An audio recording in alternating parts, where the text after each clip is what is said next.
And so, the year is 2025. I would say it is the year of the advent or the arrival of AI. It's booming, it's getting faster, more efficient.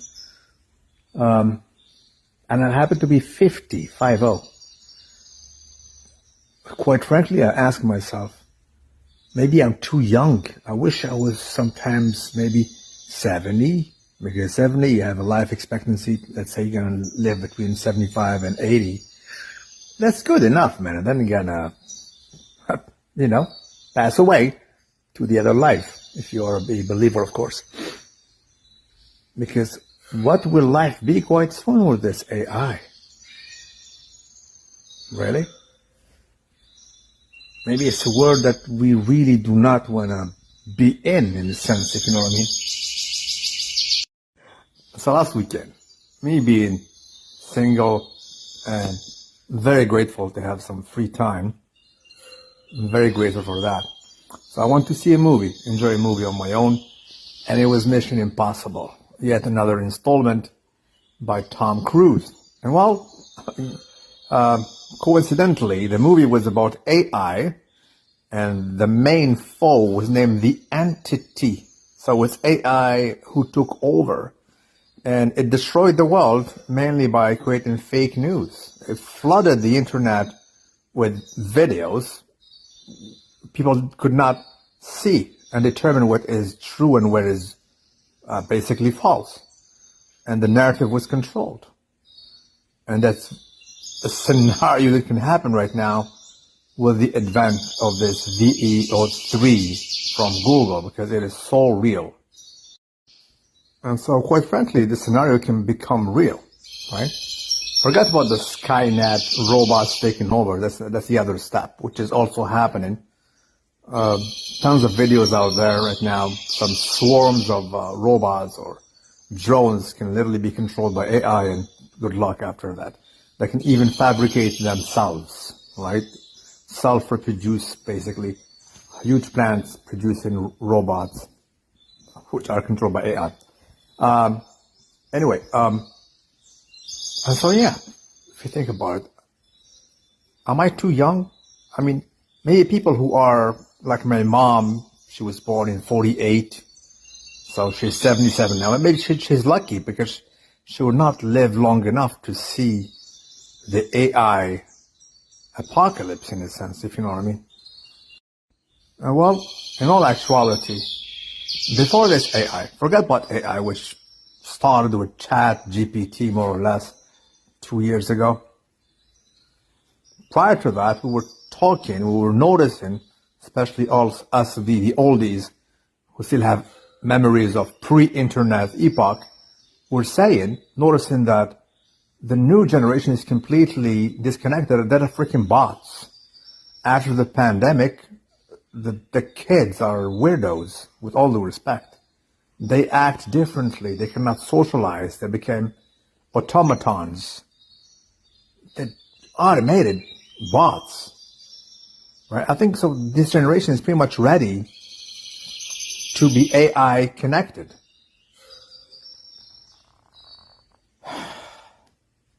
Yeah. Also, incidentally, the year today is 2025. And this Google VEO3 was released this year, a few days ago, which is more or less exactly 20 years after the advent of YouTube.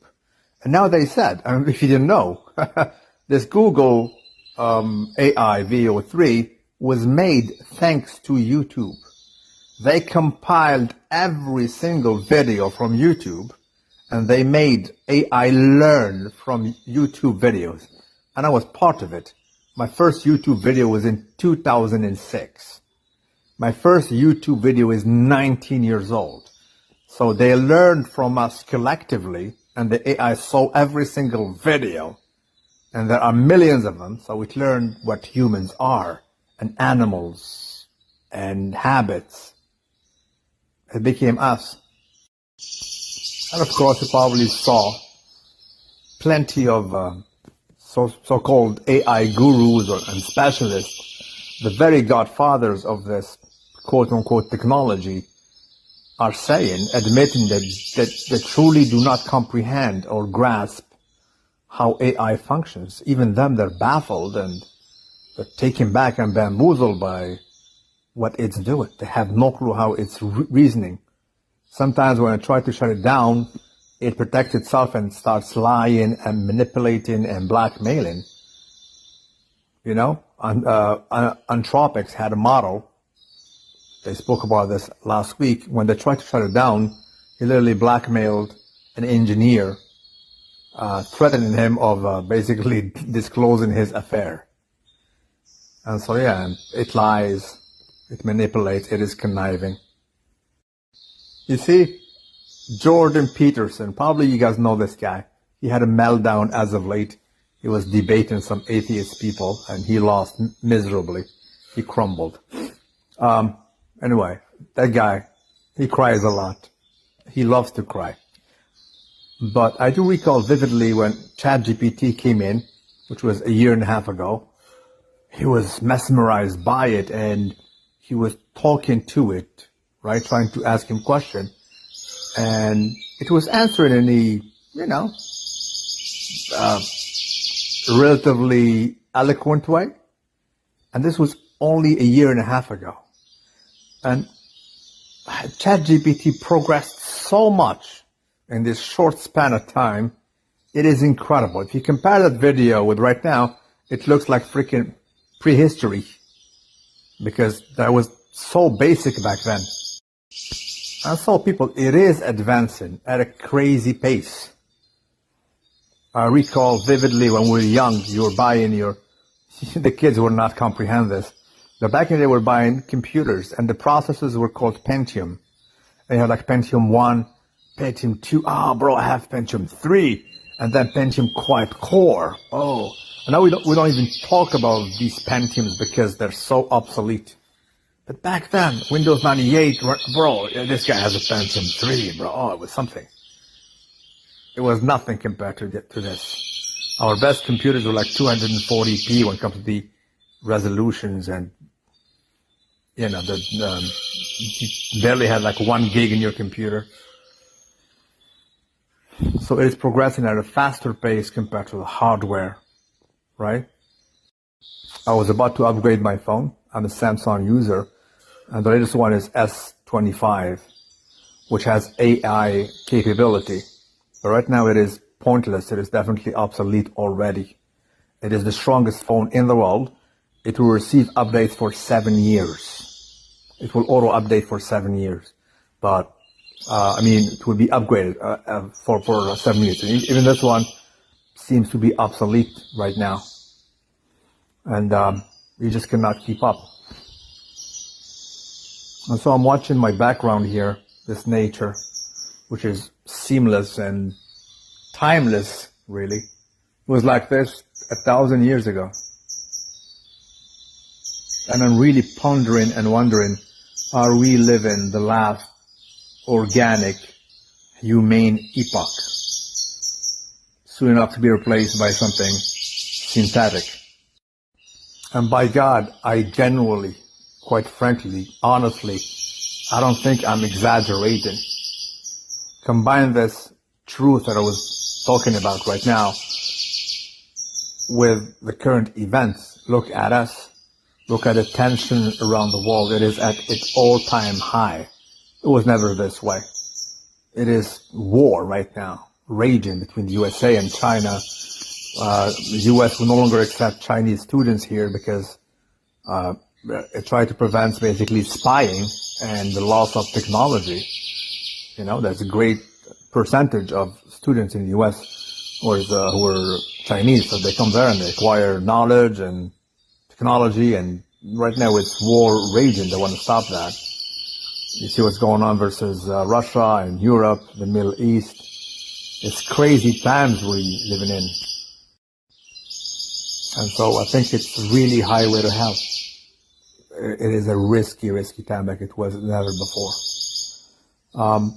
They're funneling tons of money. The USA is building the biggest city in the world, revolving around AI. Should be headed by OpenAI. right? And Sam Altman, $500 billion already. You can bet that China is doing the same thing.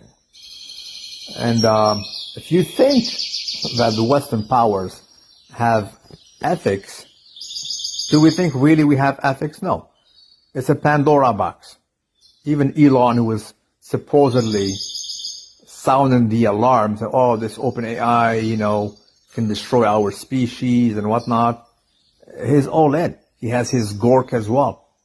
Gork AI. So everybody is in. And it's a race to no end. It's really a highway to hell. Good evening, people. In my garage. So the sound is rather different, but quite efficient.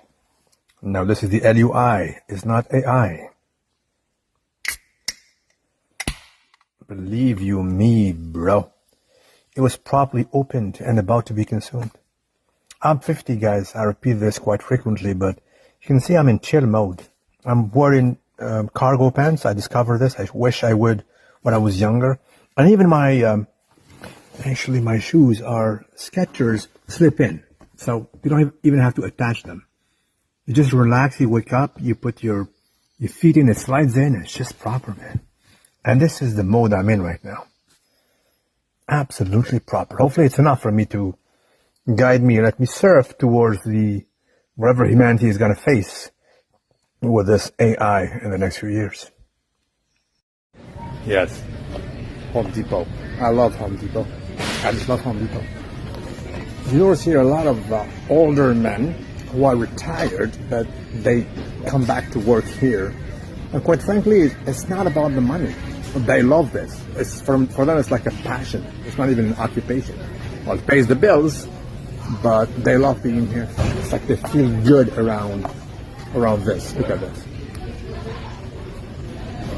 It's my happy place, really. Buying things and doing things in my home. It's just proper.